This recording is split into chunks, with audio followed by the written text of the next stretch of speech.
All right. Well, it's a pleasure to be here in such lovely company, beautiful weather here in Westwood. So it's a joy to be joined by Brian Burton, Danger Mouse.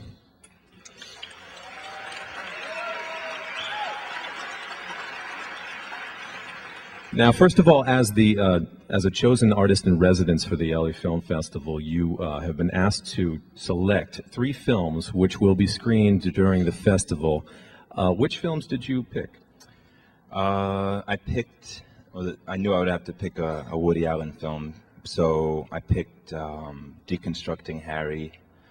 I also picked Donnie Darko because they mentioned, the music element, something, the inspiration with music and film together. So that was one I really was into more recently. And then I picked a film I'd seen a long time ago called The Marriage of Maria Brown, which I just recently watched again not too long ago. So I thought it would be a good pick. So, yeah. Cool. Yeah.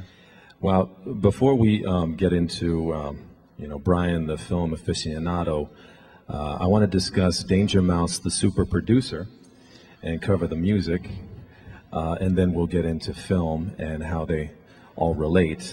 First of all, congratulations on your success in recent years. It seems like you're on the fast track to pop culture sainthood here with your productions of recent. First, I want to go back to the highly acclaimed and somewhat controversial for some different reasons, the Gray album, which of course features Jay-Z acapellas from the Black Album and Beatles, the White Album. Not really a mashup, it's a highly original production. You just take elements from the Beatles and then you take the acapellas from Jay-Z. How long was that project in the making in your own mind? That project happened kind of accidentally, really. Like, I was sent the acapellas for the Black Album just as a promo because some people at a hip-hop website knew I did remixes and things like that. And I was already doing, I had just put out the Danger Mouse and Gemini record.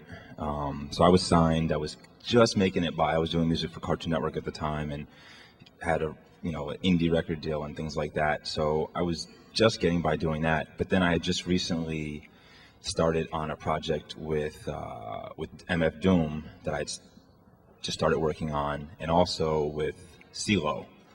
So at that time, things were going really good. So I saw these acapellas, and I was like, well, I don't really want to just give away my beats for free for these projects I was about to work on. I didn't want to give them away for a remix record. So I just kind of left the record off to the side and didn't really think about it. And then just one day I was cleaning up my room and was listening to the White Album and about to put that record with the rest of everything else, and it just kind of hit me like, wait a minute, like maybe if I just had an idea that I was going to try something and see what would happen. I didn't think Gray Album, didn't think anything, but just maybe I would try some things and see if maybe I could kind of make an art project, really. Were you at that time, back at that point, people referred to you as DJ Danger Mouse. Were you approaching it from a DJ frame of mind in kind of cutting up? No, that was a big mistake on my part. Basically, I started making music maybe 10 years ago, and I started DJing short after that, kind of to make some money in it, because playing other people's records was a lot easier to make money off of than doing your own thing. So I kind of combined it. So basically, the only reason that there was a DJ in front of Danger Mouse was because DangerMouse.com was already taken. And so I never thought it would be that big of a thing, and I still, to this day, it's not really DJ Danger Mouse. It's because I don't really DJ very often. I like to DJ a couple of times a year here or there, but it's not really what I do. I just ask because the whole DJ aesthetic is so much, the approaching it in terms of cut-ups. And well, it's more like, I guess, a means of what you can get your hands on, because it's so tempting. You can record a synthesizer playing a piano, or you can take a piano note from somebody who recorded it really, really well in the late 60s, in Italy, and do the same thing with it. And so it's really just, if you don't have much, money or money, you don't have the means to really do it, sampling and getting things from other places, that kind of, the ability, just can't really forget that you have the ability to do it. So, you just do it every once in a while. And that's really the attitude that went into it. Did you always see that project as underground art, or did you ever hope that it could be cleared somehow? I never once thought for a second it would get cleared. All I thought when I did it was that, it would be a cult underground thing that maybe some people would talk about later on that they had, or would be spreading it from time to time here or there. Like, it was just, it had the little insert basically saying that, this kind of project, like, wouldn't be allowed to even be, released just based on copyright laws. But the copyright laws was not why I did it. It was after the fact when I was like, man, I did all this work, and it's, I had to write something about that in there, but I didn't do it because of copyright laws. I just wanted to see what would happen. Describe Gray Tuesday.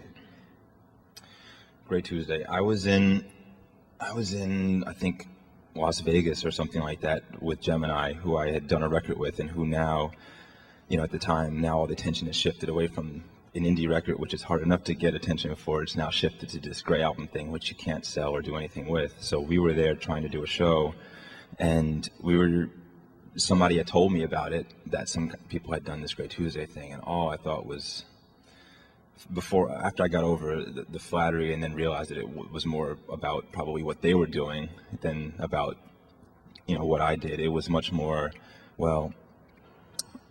just hoping that it had the right effect when it was done, but still, I still didn't know how I felt about it, about the whole thing, but I figured I wasn't going to say anything one way or another. Were you afraid you'd be at fault for the distribution of it?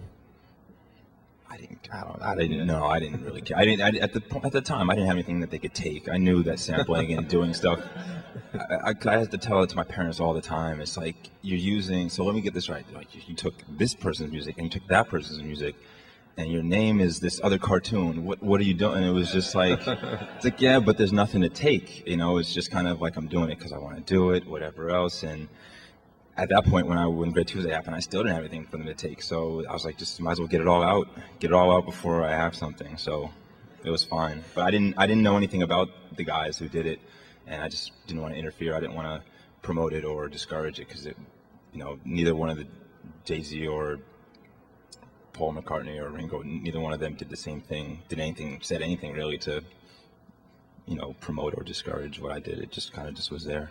For those unfamiliar, Gray Tuesday was really a grassroots effort to distribute the Gray album and really, resist the attempts to silence the record on the part of the publishing companies.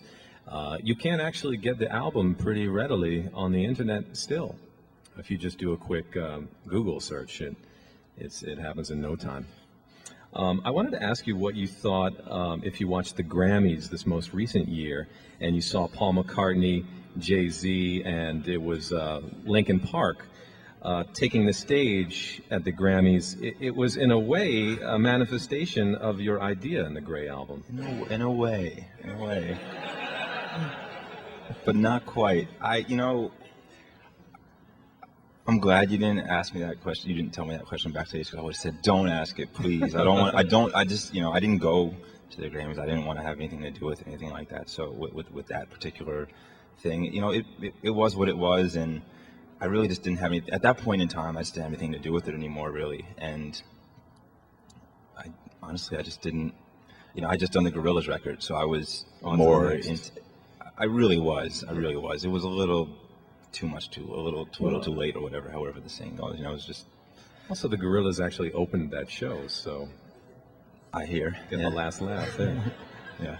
Okay, Danger Doom, The Mouse and the Mask, collaboration with underground MC MF Doom, featuring characters from Adult Swim on the Cartoon Network, also Talib Kweli and Ghostface from Wu-Tang. Have you always been into comic books and animation, and did you see this collaboration as a way to draw a connection between that world and indie hip-hop?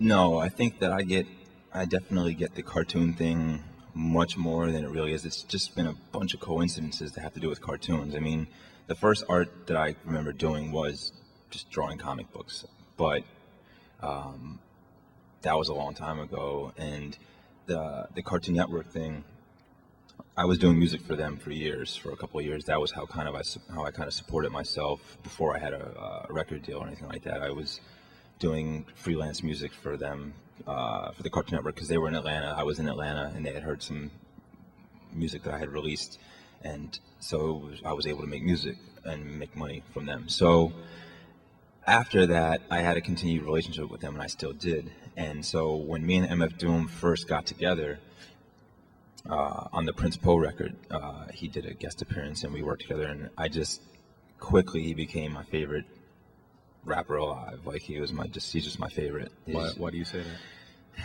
His words. I mean that's very general, but it's, he doesn't rhyme like the end of a sentence with the end of a sentence. He rhymes whole sentences, and his pop culture references and his phrasing, and also when I watch him work, he pays so much attention to detail. You really, when you finish with listening to a song, you gotta Google half the stuff he's saying, because you don't really know what he's got you, but you just don't really. Yeah. You get like half of it. The rest of it, it's just, and he's also extremely prolific, which, that's a big thing of mine. I love that people who can manage to put out tons and tons of stuff. So anyway, yeah, we started working on this record, and it was set up really good, because it was I was just coming off of this is before the Gray album, so I was just coming off of the Danger Mouse Gemini record, and me and Gemini continued to work, but that record was just coming out, but I had just kind of discovered Doom, if you will. So I was like, well, I want to do this record, but I wanted to kind of start down a different path. I didn't really want to do another just indie hip-hop record, really, so to speak, even though that's what it's going to still be grouped as. So he loved Adult Swim, and I did too. I had just started watching it because of my relationship with them, but he's a TV buff, big time, so he was really into the cartoons. And when I told him some of the beats I was playing with him, he had heard them on the Cartoon Network, and I told him, oh yeah, I did some stuff with them, and he freaked out. So it's like, well, maybe, we can sample some of the cartoons for some of the skits or something like that. So we kind of just worked it out that way. We went to them and said, can we sample some of your skits? And then it kind of hit me the idea of, taking like the coolest, most underground kind of MC that's basically out right now, credibility wise, and just kind of seeing what would happen if we did the most just silly pop thing that we could do, see what would happen. And we got mixed reactions out of the whole thing, and we never really told people we were approaching it that way. And because we did it because we like the cartoons, and the people who do the shows are artists who are really good at what they do. But it was just kind of just seeing what would happen if we did that, if we went completely, because they don't like when you do commercial things. And it was like, well, what if we just TV shows, we can't get much more commercial than that, but we're still going to do what we do and have fun with it and see how people are going to react with it. And like I said, it was mixed, but it was good overall for me. I realized talking to you, I had really prepared this in more of a chronological way, but I gathered that a lot of these projects started, within a short period of time, like a real creative period for you. Would you agree with that, or is it more linear? It sounds like you started these things all around the same time. It's just never stopped, really, I guess, is all it is. It's like the more chances I got, the more I just wanted to take them, because it's mainly about the people that I'm getting a chance to work with that I don't want to pass up.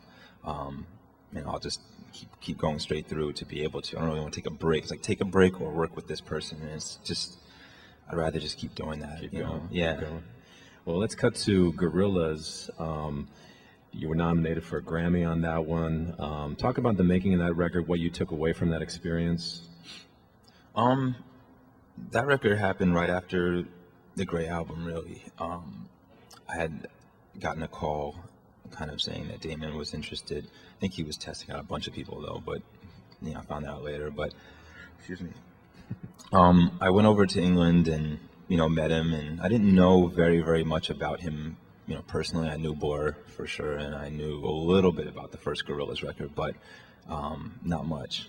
And so it all worked out. I went over there, and I just didn't understand why, based on the Gray album, he would want me to do a major pop record, because there was no evidence in what I had already done with what he had heard, because that's all he had heard, that I could do something like that. And I didn't know if I could do it myself. So it was just kind of a process, and, lucky for both of us, we work extremely well together. I mean, Damon's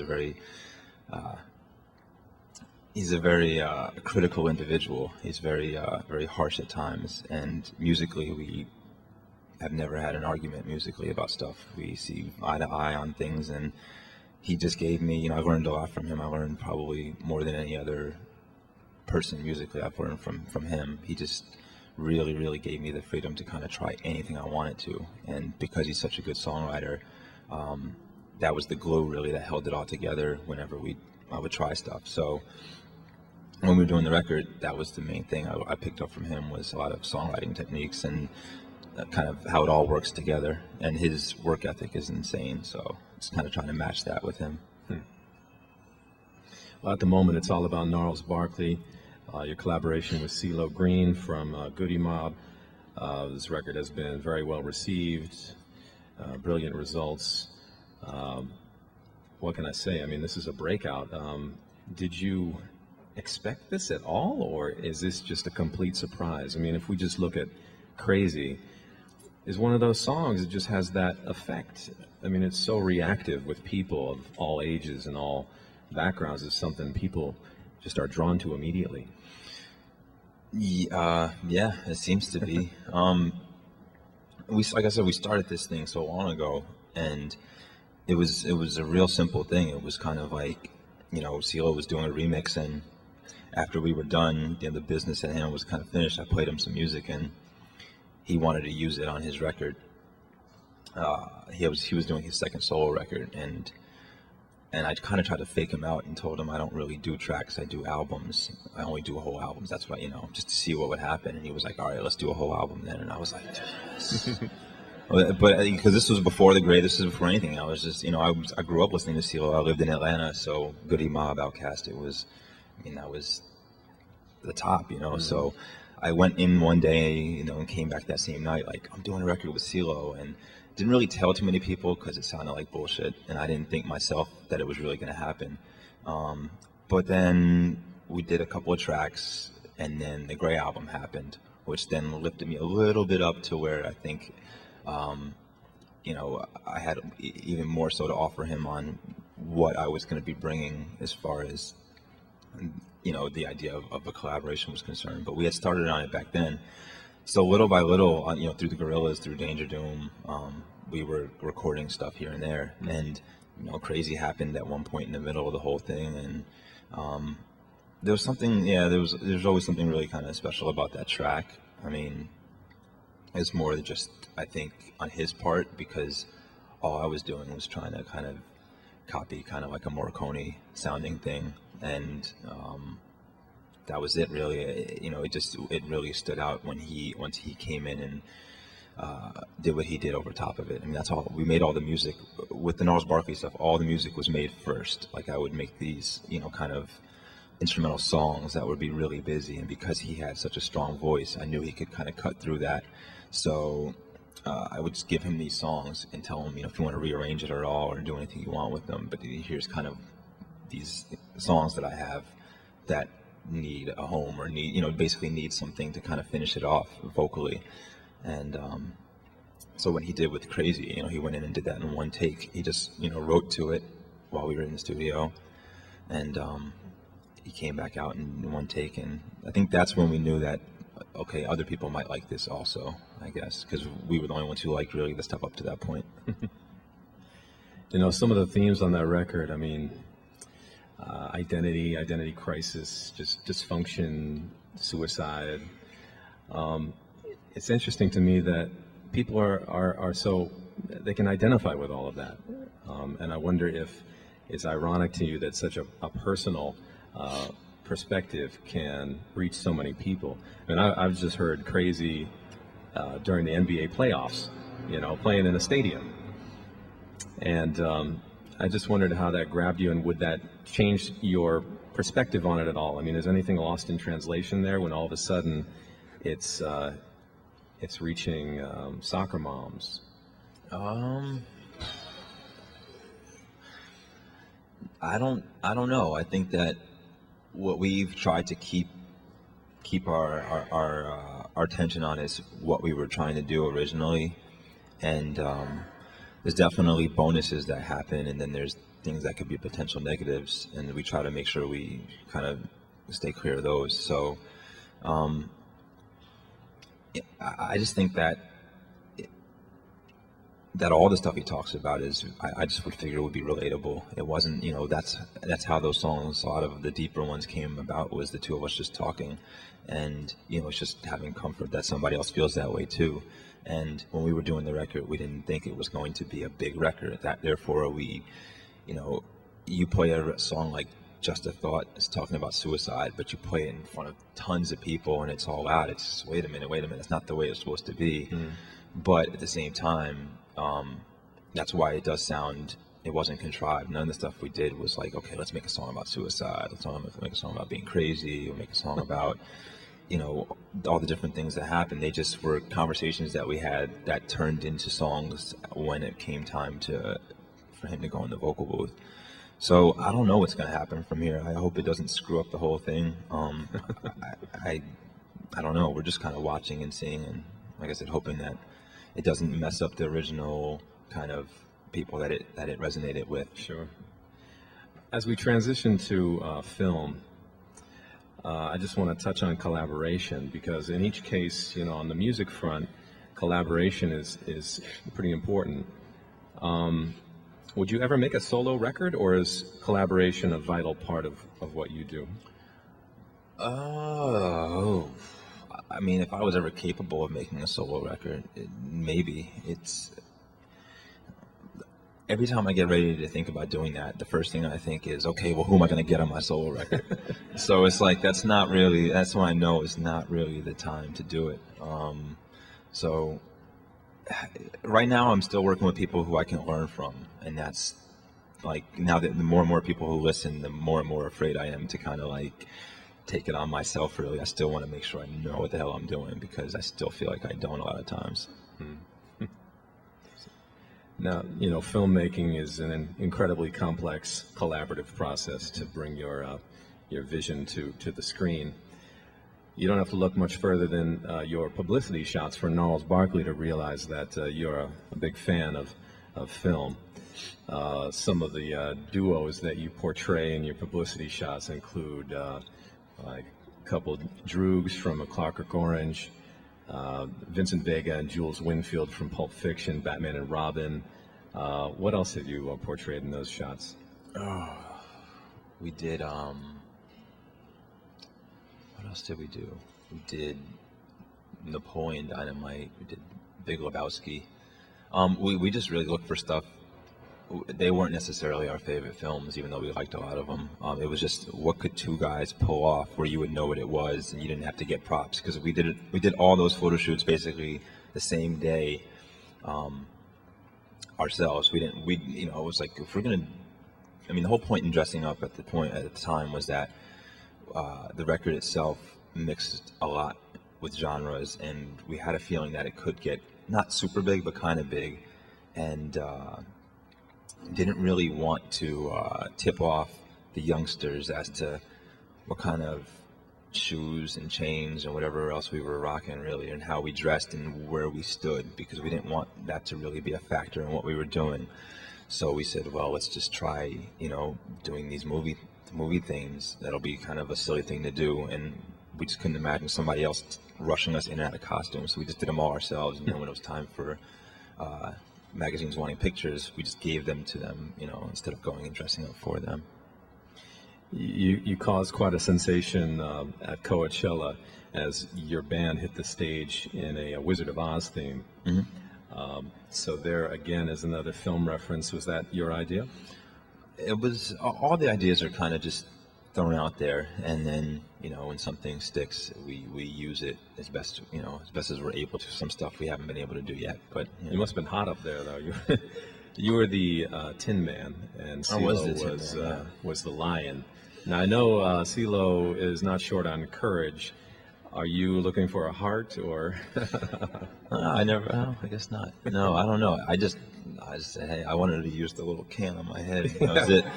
Yeah, I saw you up there, but I was feeling for you because it was hot. Yeah, it was hot, but it was all right. You don't really think about it till it's done. You know. So, deconstructing Harry, let's talk about this film first. Why did you choose this Woody Allen film? Well, film. I mean, I guess I should just explain the whole.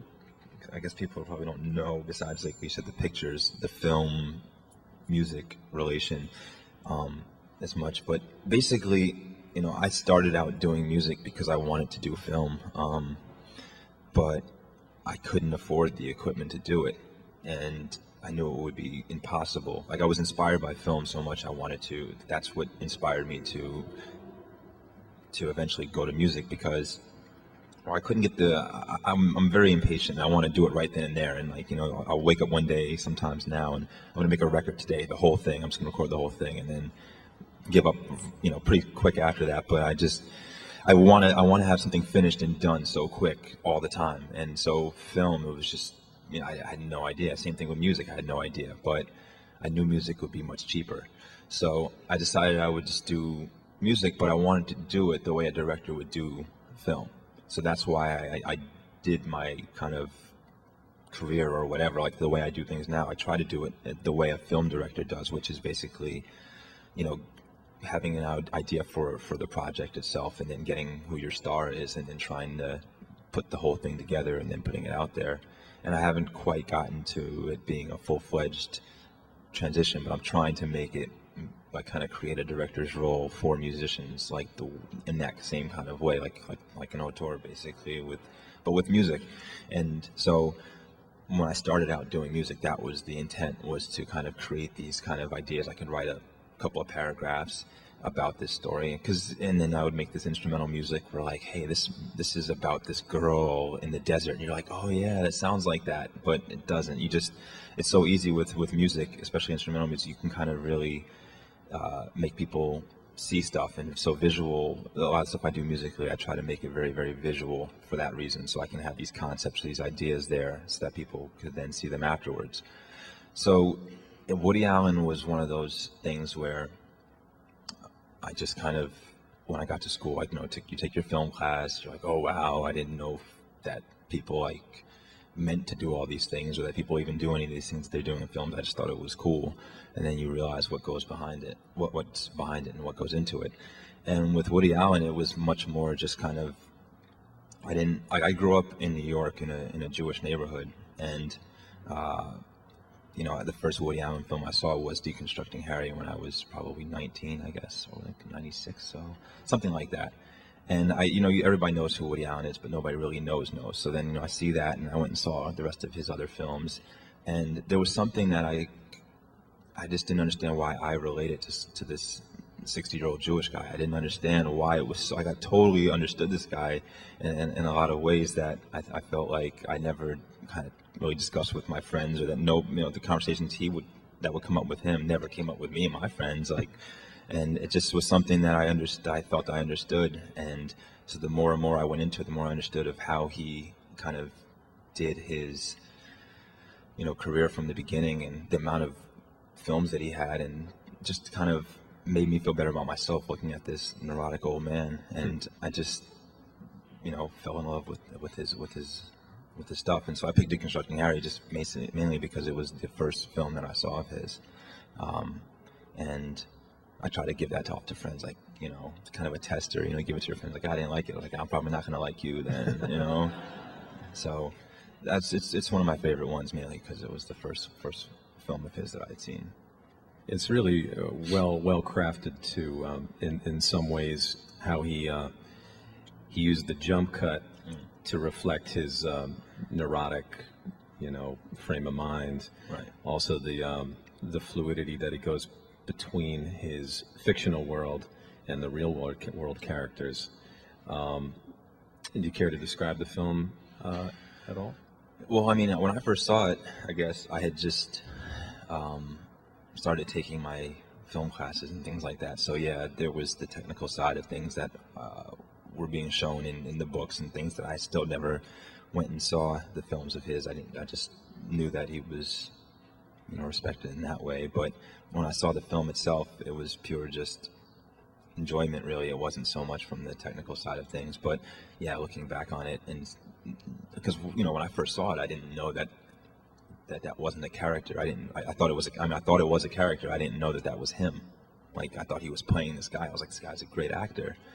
And then I saw all his other films. I was like, wait, it's kind of like Keanu Reeves or something. I love also that touch where he's inexplicably out of focus. At a certain point, he's trying to get his act together, and he's actually soft. He's actually. So I don't know how to talk about these films in ways without just talking about what's in the films. I don't know what people have seen. I don't want to spoil certain stuff, so I'm going to do my best to kind of. I don't know what I'm going to do, really. I'm just going to answer your question. Yeah, don't want to ruin it. Okay, I'll let you ruin it. I did. I love that movie, but I didn't get Donnie Darko personally. So you're going to have to help me out. A very familiar answer. Tell me why you chose common answer. Chose that film. When I first saw Donnie Darko, I loved it mainly because it reminded me of an 80s movie. I loved the music. Great soundtrack, and it gave me a great feeling just overall. I didn't get it either, though. And then I saw it again with the director's commentary, and it changed everything. And then I watched it again. It's one of those movies you really have to watch over and over and over again. I mean, I guess they're showing it here once, but you have to really, really see it over. It's hard because with that one as well, I don't really want to give it away. It involves time travel and alternate universes and time space and all that kind of stuff that I still don't really quite get as much, but it's a fantasy story. It's almost like a comic book in a way, and I'm not really a big sci-fi person at all, really. I'm not. I mean, I love Star Wars like anybody else, but I'm not really a sci-fi person. And this is a way of, it was really like a sci-fi movie, but with the 80s feel to it, and it had a lot of nostalgia in it, and the characters were amazing, and really it's just that it's like being able to watch a movie over and over and over again and get more and more things out of it. And so if you see this, I'm sure they're not going to show it with the commentary, so you get the DVD and watch the commentary, and you really get into it. It's just kind of get a chance to geek out. Not that I need any more of that, but it's really that. It's just a very deep movie as far as what I think he was trying to do, even though I don't think he ever really says exactly what it is he's trying to say. Yeah, he's trying to be deep, definitely, but I don't know. And you know how he leaves the message, they made me do it? Who's they? Is that Frank? Or who's they? I'm trying to see where to start with this movie because, without giving it away, but from what I understand, from what I get from all his interviews and the commentary and things like that, is that the world, that there was some kind of an artifact, which is the plane. Fuselage there. Yeah, the engine kind of falling off, right. And it created an alternate universe immediately. And so he's got to basically save the world from staying in that universe. Has to get it back on track. So he's got to do a bunch of these things, and they're making him do. He's getting these signs from different people in the story to make him do these things to make it right, so that the ending of the movie winds up being the ending that it is, so that it can go back to the way it should have been. So he's really a superhero, but he doesn't know why he's doing what he's doing or what he's even doing, which is probably not sounding super exciting, but it's really good. But you have to kind of know what he's doing. Like I said, watching it a couple of times and knowing what he's having to do. Yeah, it's. I hope that answers your question. No, that helps me appreciate it a little more, actually. Yeah. The third film is a Fassbinder film called The Marriage of Maria Braun. Yeah. Why'd you choose this one? I had first seen this movie when I was younger, much younger. I think I told you before, like 14, but I think it was younger than that even. And I remember seeing the movie. I didn't know what it was called, who did it, who was in it, not anything like that. And then just recently, well, at the time I saw it, I guess I was younger. I was at a friend's house watching this movie, and you know, his father was a big film fanatic and was just watching this film. And he was saying we should watch, and then I remember his mom having an argument because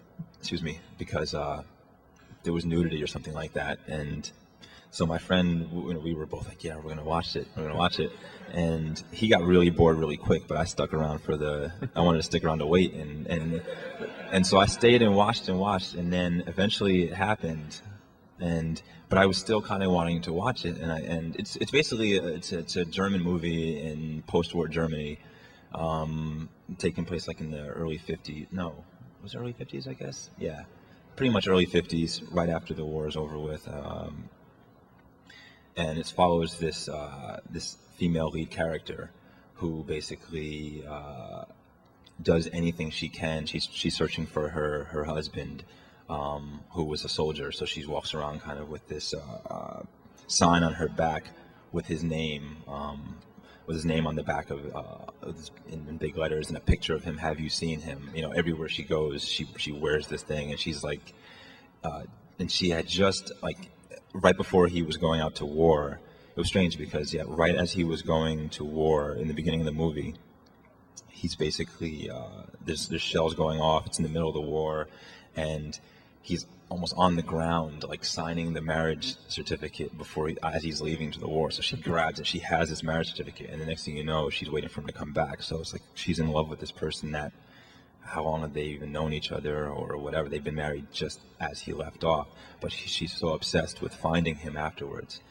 And so yeah, that's basically the premise of it, and it follows this woman on her way to basically kind of find him, and she'll do anything she can to not only find him but to become successful as well, and start some of the capitalist things from America and start to creep into the movie and start to put her through these tests really to kind of see how she handles it. And she's very strong. It's a very kind of, you know, it's showing where it's a very woman-dominated society after the war in Germany. The men are kind of have the wind let out of them basically after the war, and the women are having to be really, really strong. And this is all stuff I got the second time I saw the movie, not the first time. And it was just watching this woman with nothing get all the way to where she wound up getting, which I can't really give away, but watching her journey. And I just remembered seeing it and being blown away when I was younger. And then recently somebody recommended a Criterion Collection trilogy that they thought I would like, and I saw it and was 10 minutes into it, I realized this was the movie that I had never known how to find, and so I watched it again, and that was just recently, so that's why I picked that one as the third one. Now, just coming full circle, I want to ask you about your interests in film now that you may have an opportunity to, certainly more resources and connections based on the success in music. Will you look to express yourself through videos or concert, visual, aspects? I don't know. It's one of those things where I don't want to have any disrespect for people who've been doing this as long as I've been trying to do music, and then I start tomorrow, and all of a sudden, it's okay now. It's one of those things where if I did decide to do it, it'd probably be another 10 years before I did something. Don't hold me to that, but I'm just saying, like, that would be the idea, is that I would kind of get to a point where I was happy with something. But right now, I'm still trying to, focus on music. I'm really just kind of trying to figure the whole thing out. But I would love to do something like that. But it's just, I'd have to start from the beginning, like I did with music, and see where it takes me. Will you look to, incorporate your love of film in performances? For instance, when you come back here, you're performing 2 dates at the Avalon in late July. Mm-hmm. Are are there aspects of that performance, like with Coachella, you did a Wizard of Oz theme. Do you do something else? I don't know. I think that's always been the fun of it, is like kind of deciding really what everybody's scrambling. We don't ever really know what's going to happen next. So I want to associate. I want to kind of bring visuals into the show. Eventually, I don't know what they're going to be yet, and we're definitely going to continue to try to change our appearance on stage from time to time, or every time. We haven't figured that out yet either. But I would do want to, the visual element of it, the music is very visual, and I want people to kind of take it and have their own kind of ideas with it musically. I don't ever want to kind of take people out of the dream, really. I want to kind of add to it, or, just anything to not really have people lose whatever's in their head when they listen to the music. Is the stage setup much like the Coachella performance? Yeah. It's a big band. Yeah. I mean, I didn't want to do it at all if we couldn't do it that way. I mean, first I thought about doing kind of like a performance art thing with all these TVs behind me, and I'm like running around smashing them or something while CeeLo's singing, and I thought, and then I just remember having that conversation and I don't think the label or anybody really was into that. And it's just when you start selling records, it makes it kind of, I just would have made a bigger ass of myself. So the more people I have on stage, the more comfortable I am being up there myself. So I kind of hide up there with them.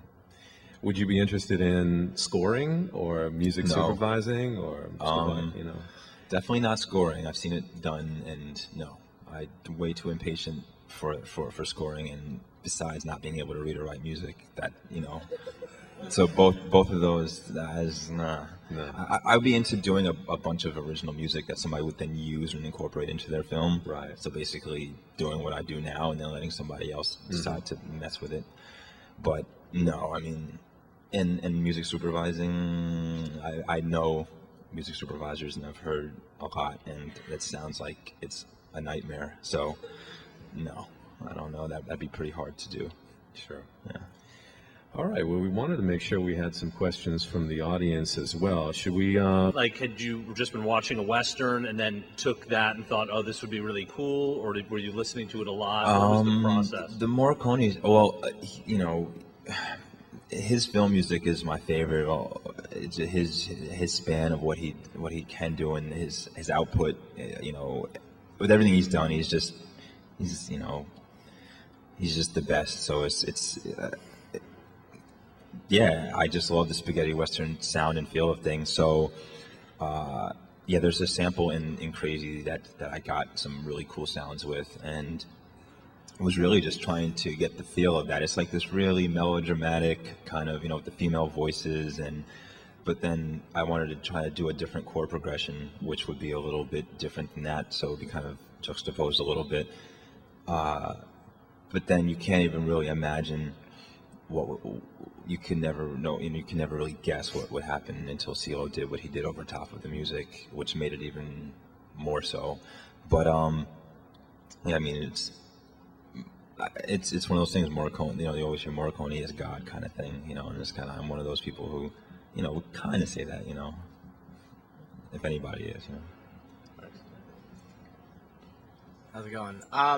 Good. So I'm a big fan of the Pelican City stuff, everything. Oh. I'm just wondering what's next for you. Like, I've heard about the new Rapture stuff. I mean, what are you in the works on now? Yeah, I did some songs on the new Rapture record. Those are great guys. It turned out really good. I liked it. Did the same thing. I did some songs on the new Sparkle Horse record with Mark Linkus, and that turned out really good. Me and him are gonna work together more in the future too.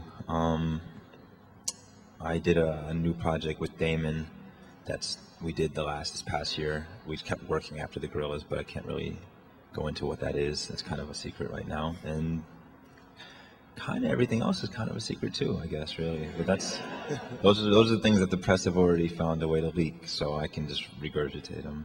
Yeah, just quickly, when does the follow-up to Ghetto Pop Life come out? I don't know. I don't know yet. Me and Gemini had done a bunch of music, and we're trying to figure out what we're going to do with it right now. I don't know that that Gemini really needs my name kind of sticking in the front of his anymore. So I think that we're trying to figure out the best way to do it. But we did a bunch more music afterwards, and he's great, and I just want people to be able to hear his stuff. But I don't know exactly when that's going to happen yet either. But there is music that's been done. Hello, my name's Todd. I wanted to say thanks for coming down here today, and also I just got hip to Gnarls Barkley last week on MySpace, and I wanted to see if you could elaborate more about the challenges of putting together live acts, putting the band together, and what that's like. If you have any stories about that. Yeah, I generally don't like hip hop live bands at all. It doesn't sound really that good when you try to take something and turn it into live, where the drums and certain things just all sound the same on every track.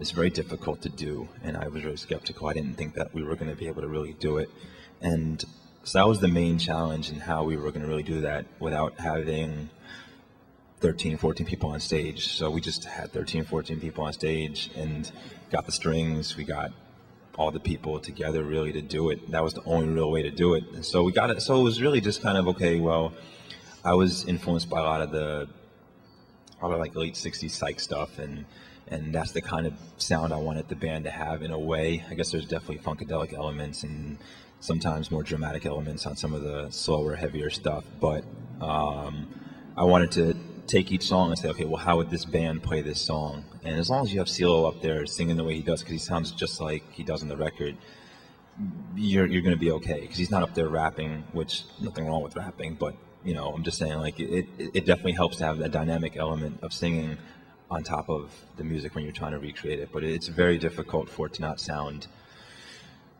kind of just bland when you're trying to recreate it. So we just had to change some of the songs completely to make them sound better live.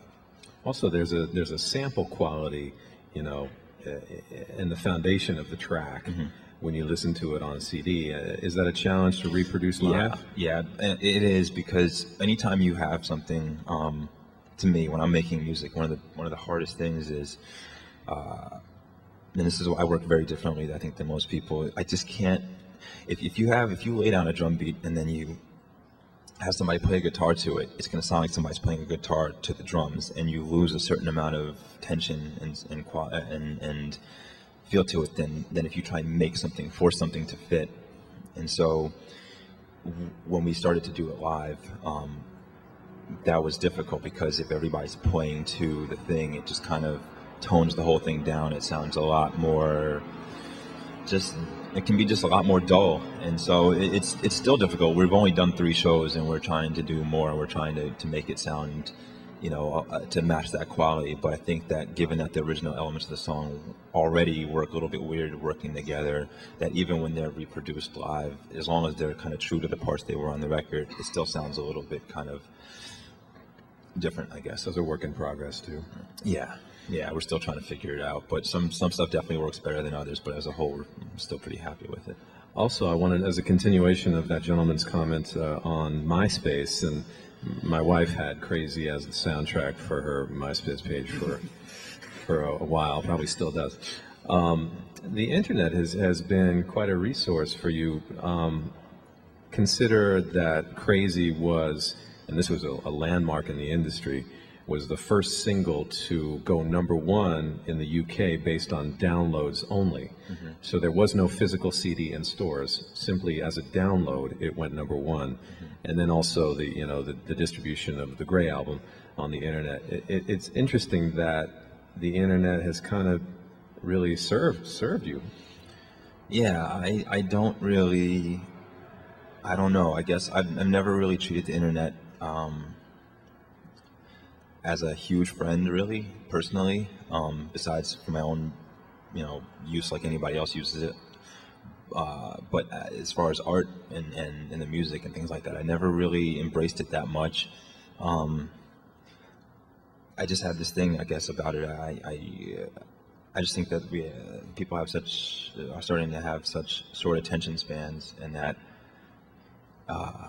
MP3s, it's not so much about the legalities of it, but, when we were younger, when we were kids, you had a tape, you got a tape, you listened to it, you bought it for a one song or whatever you got it for, but you listen to the tape and you don't really skip, fast forward, or whatever. You listen to it, and songs that you didn't like became your favorite songs, and you really got into the music itself, the album as a whole, and you understood it better, whether you knew it or not. And I think that nowadays it's kind of, if you don't get it right away, you just skip, or you just get the one song from the MP3s.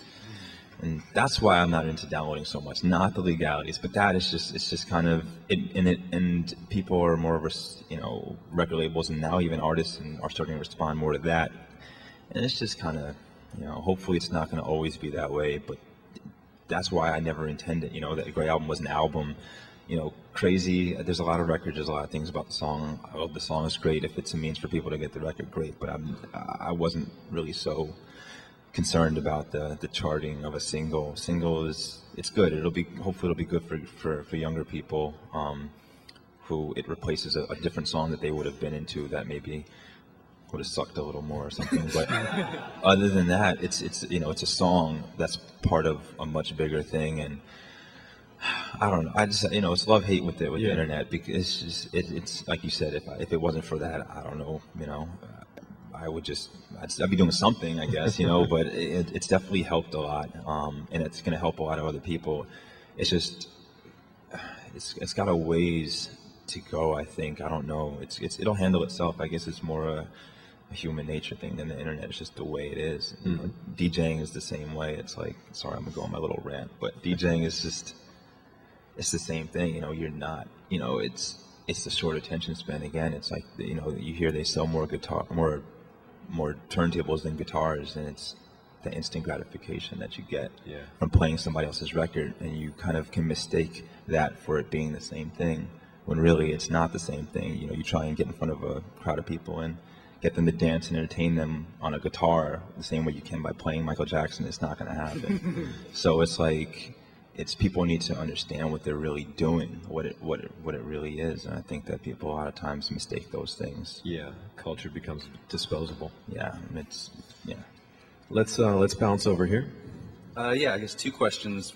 One based on the one before. So, are you doing a whole album with Mark Linkous and Sparkle Horse? I'm a big fan of his. And then my second question, I guess, is, your hip hop albums, with Doom and the Grey Album, and have been called really progressive, and it seems like a lot of kind of popular rap has kind of stagnated, it seems to me, and I was wondering sort of what you see are kind of the big problems kind of facing rap and hip hop today.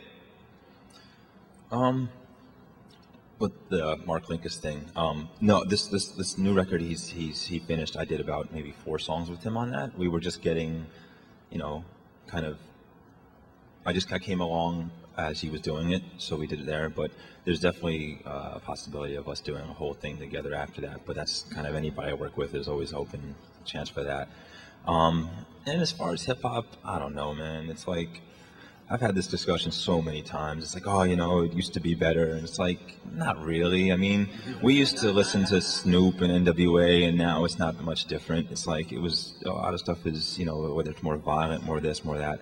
I think that part of the problem is that a lot of the stuff that we listened to coming up wasn't afraid to sample good music, and nowadays if you're going to give me $1 million, I'm not going to give it away to samples. I'm just going to basically get my boy to do the beats, because you guys are coming to hear me, and really it just kind of winds up backfiring. There's not a lot of great music in the music sometimes, and then you do have, I guess, a lot of whether it's subject matters or whatever, you do have a lot of things that are kind of repetitive, and you have people who, if it's not broke, they figure, don't fix it. If you're gonna, you guys are gonna still sell millions of records doing this, then they're gonna keep doing it. I don't blame them. They do what they do. It's not their fault. I mean, if they changed what they did, maybe they would sell. But people go out and they have different reasons for what they do, and I think that hip hop itself was a very organic, natural thing, and I don't think that trying to change it deliberately is going to do anything. It's either going to change or it's not. It's going to do whatever it's going to do. Yes, sir. Yeah, we've heard a little bit about your thoughts on like music and movies. I was wondering if there are any books or other art through like different media that have been like influential on you or that you've been into lately. Yeah, I mean, I guess books I read sometimes. I mean, I guess when I get the chance. I'm trying to think the last book I read. Ooh. I guess it was Russ Meyer's biography. I like biographies. So, things like that. I guess as far as any kind of fiction stuff, just classics, nothing that people haven't heard of. So, yeah, I'm trying to read more. I need to settle down. I've been kind of busy. Yes. Hey, what's happening? I remember when I was younger, my favorite cartoon was Danger Mouse over on Nickelodeon in the late 80s, and I was just wondering, how much did you actually watch that show? Because I used to love that show. And also, I have a Danger Doom CD I was hoping that you could sign for me. Oh, okay. The show, yeah, I mean, that was my favorite cartoon when I was younger. On Nickelodeon, all that stuff. I guess that was Count Duckula had his own spin-off. It was the show, man. I mean, I don't know why, because when I watch it now, I still don't get a lot of the British humor in it. I still don't understand it. And I know I didn't get it when I was younger, but it was a cartoon, eye patch. I think it was the eye patch. It was really just simple. And when I picked the name, it was a cult thing. It was like something where, not that many people knew what it was. And I was like, my favorite DJ growing up was this DJ from Atlanta named DJ Smurf. So I was like, well, if I'm going to do a DJ thing, I'll just do a cartoon, like something silly that won't be me taking myself too seriously. And so I just picked Danger Mouse and never thought it would like really stick or that anybody would, it was just a thing to do. I got to draw the little characters on my little mix CDs. It was just something to do that was just different. You're like the only person I know that used to watch that show, honestly. There's some people have seen. Anybody else here seen Danger Mouse? In England, it's huge. I hear, yeah. But yeah, and sure. I mean, I guess I can sign you. Not here in front of everybody, like it's like some big thing. But yeah, sure, man. So I think we have time for just one more question. Okay, over here. I don't know if this is like a good last question, but not too much pressure on me. But first, thank you for coming out. It's a great start to the festival, honestly. This is a random question, but whose idea was it to do the Star Wars theme at the MTV Movie Awards? Because that was unbelievable. So I'd really like to know who told you to do that. We did all the film stuff, the film themes for all the press pictures when we did our big original batch, and then from then on we did some live stuff with like the Wizard of Oz, and we did more. We had to go back and do new batches, and Star Wars was always an obvious one to do, but never really wanted to do it unless it was going to be done like perfect, because those fans will eat you alive if you screw up their Star Wars, because it's like that's their whole thing. And I was like, I'm not going near Star Wars because I'm not doing it. And then when we did the movie awards, somebody mentioned it, and then before I could say anything, somebody else on the phone was like, oh yeah, Lucasfilms, they'll give us the costumes. And it was like, you got to do it. So they sent their people down, and they were there to dress us up and protect us from stealing the costumes, and it was great. It was like the original costumes we got to use, and I just told everybody there, like, don't do anything stupid once you're in the costume, because it'll be on the internet and then they'll hate us. So we did it right, though. I think it worked out, but it was the most obvious choice for something big, and to get it from Lucasfilms that's the only way I could I think it could have worked out. Awesome. Fantastic. You guys, let's give it up, everyone, for Artist in Residence, Danger Mouse. Thank you.